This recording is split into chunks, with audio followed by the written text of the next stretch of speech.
back today with a new tutorial for you guys. It's been so long since I've had the time to make a tutorial for you guys, and now I finally have one for you. As you can see, I went all in for this tutorial because I just love Undertale so much, and during this time last year, I was actually playing Undertale and discovering it, and now I'm kind of nostalgic about those moments because I can't ever discover it again for the first time, and I'm a bit sad about that. One of my favorite moments in Undertale is when Papyrus leaves out a plate of spaghetti that he made out in the cold air of Snowdin, which is a town that's pretty much always freezing, so the spaghetti is there freezing, but he also left you a microwave so you can heat it, which is a really nice touch.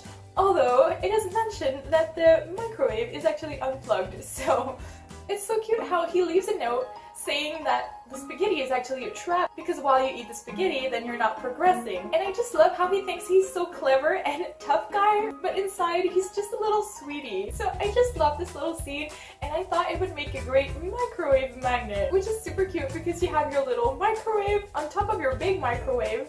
And it's pretty useful too if you want to leave a note for your roommates or your family and you want to tell them what leftovers they are. And for those of you that are going back to school in September, this way you can have your own Undertale magnet in your locker. So if you're new to my channel and you like these kinds of videos, feel free to click the subscribe button and also the little notification bell, because without this you won't be notified if I upload a new video, and I don't have a regular schedule. So you might need the help of the little bell. So have fun, and here we go! Check out the description box for the full list of materials. First, flatten out a thick piece of tan clay using baby powder to prevent it from sticking on your work surface. Then cut out a rectangle with your X-Acto knife using the miniature ceramic plate you will use for the spaghetti to guide you. Cut out the corners and smooth them out with your fingers. Then use an egg-shaped cookie cutter to cut out the microwave table. Cut out a very thin rectangle of tan clay for the drawer. Cut out a very small log of brown clay for the handle, curving the edges before gluing it to the drawer with TLS. Then cut out 4 table legs for the rectangle table out of a skewer pick.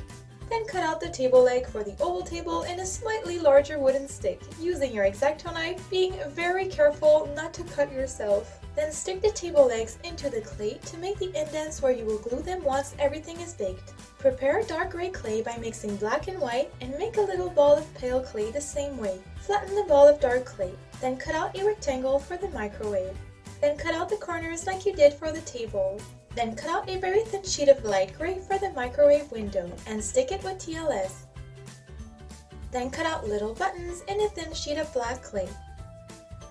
Finally, roll a small snake of gray clay for the handle of the microwave. I added a bit of black stuff pastels on the corners of the microwave to imitate the shadows in the original picture, and I thought that it would be pretty logical that an outdoor microwave would be a bit worn out, especially in a Snowdin town. Now bake your table pieces and microwave for 30 minutes. For the floor, mix blue, purple, black, and white clay until you match the grayish purple color in the game. For the spaghetti, you can use a clay gun if you have one, or simply roll out the little snakes of dough colored clay mixed with translucent. Start rolling the spaghetti on the tip of your fingers until the base is a bit smaller than your plate.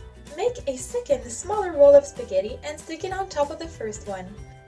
Then stick the pasta in the plate with TLS. For the meatballs, I used a mix of red, translucent, and white clay that I already made for a previous project. But all you have to do is keep cutting the colors together instead of blending them. Then make a few little meatballs and color them with brown soft pastels. You can also texture them with a toothbrush. For the tomato sauce, mix reddish brown, orange, and red pastels with translucent liquid Sculpey, and mix in a tiny bit of pre-conditioned red clay so the texture will be a bit more consistent. Start pouring the sauce on the spaghetti, adding the little meatballs as you go. I added a little bit of dark brown pastels on top to imitate the spices or pepper, then bake it for 30 minutes. Now glue your table legs to the tables. Be very careful when using E6000 glue since it is very toxic. The best way to use it is to apply a bit of glue on both items, then wait for 2 minutes before gluing them together. Once the glue is dry, you can paint the sides, bottoms, and legs of the tables with brown acrylic paint. Don't worry about paint smudges since you can remove it with a cotton swab and rubbing alcohol. I had to add a few layers before I obtained an opaque brown color. Once the paint is dry, glue on the drawer with tacky glue. Then flatten the purple base clay between two popsicle sticks using baby powder to prevent the surface from sticking. And straighten out the edges by trimming them. Place your tables on top, pushing them in the clay to make the holes for the legs, and remove them before baking the base for 30 minutes. Paint on some details on the microwave buttons, and glaze your little plate of frozen spaghetti. To make the little note, cut out 2 pieces out of a popsicle stick, then glue them together and paint them off-white. Then paint on some little brown lines to imitate the one in the game. If you want to use it as a magnet, glue 2 magnets on the back of the base using the same method as mentioned earlier. Then glue on the tables on the base. Finally, glue on the accessories on the tables. Once the glue has dried, you can now add a layer of glaze. There you go! Now you have your own Undertale spaghetti stained magnet.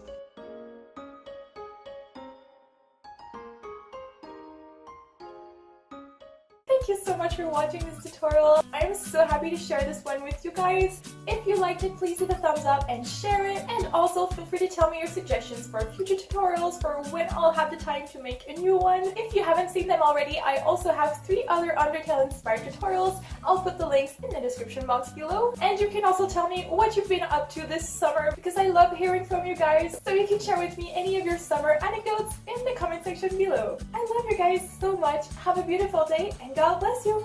Bye. Hey guys. Ooh, tissue. Calm down, girl.